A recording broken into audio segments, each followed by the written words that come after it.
Hi friends, మనం పూరీలోకి చపాతీలోకి పుల్కాల్లోకి చాలా డిఫరెంట్ కర్రీస్ చేస్తూ ఉంటాం. బట్ నేను ఇప్పుడు చేసి చూపించేది పిట్లా. బేసన్తో చేసే ఈ పిట్లా చాలా డిఫరెంట్ టేస్ట్ ఉంటుంది. ఒక్కసారి నేను చూపించిన పద్ధతిలో ట్రై చేసి చూడండి.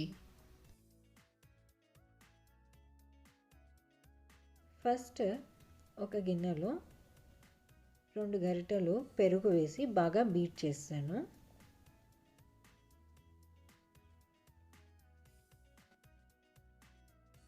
ఆ తర్వాత కొంచెం వాటర్ వేసేసి 1 కప్ శనగపిండి వేసి బాగా మిక్స్ చేస్తున్నాను.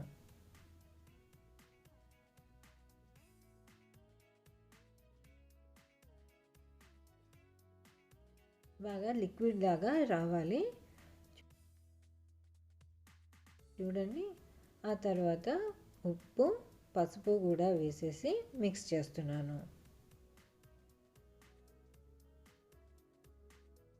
బ్యాటర్ కంప్లీట్గా లిక్విడ్ కన్సిస్టెన్సీలో ఉండాలి.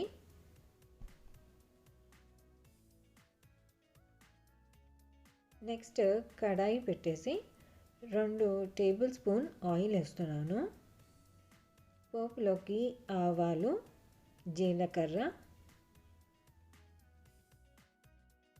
కరివేపాకు, 2 ఉల్లిపాయలు, 6 పచ్చిమిరపకాయలు చిన్న ముక్కలుగా కట్ చేసి వేస్తున్నాను.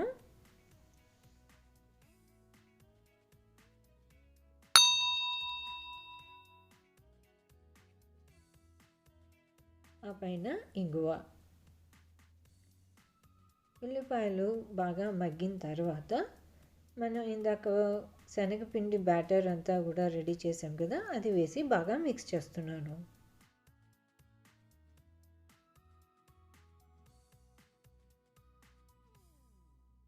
ఇది కరెక్ట్గా అయ్యిందో తెలియాలని అంటే ఆ శనగపిండి పచ్చివాసన పోయేంత వరకు కూడా ఉడకనియాలి. ఇంచుమించు 5 నిమిషాలు పడుతుంది.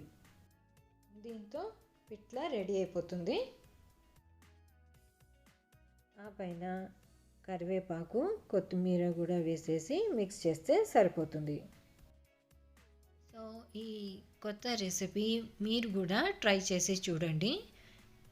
ఈ వీడియో నచ్చితే లైక్, షేర్ అండ్ సబ్స్క్రైబ్. మళ్ళీ వేరే వీడియోతో కలుస్తాను. అప్పటి వరకు బాయ్.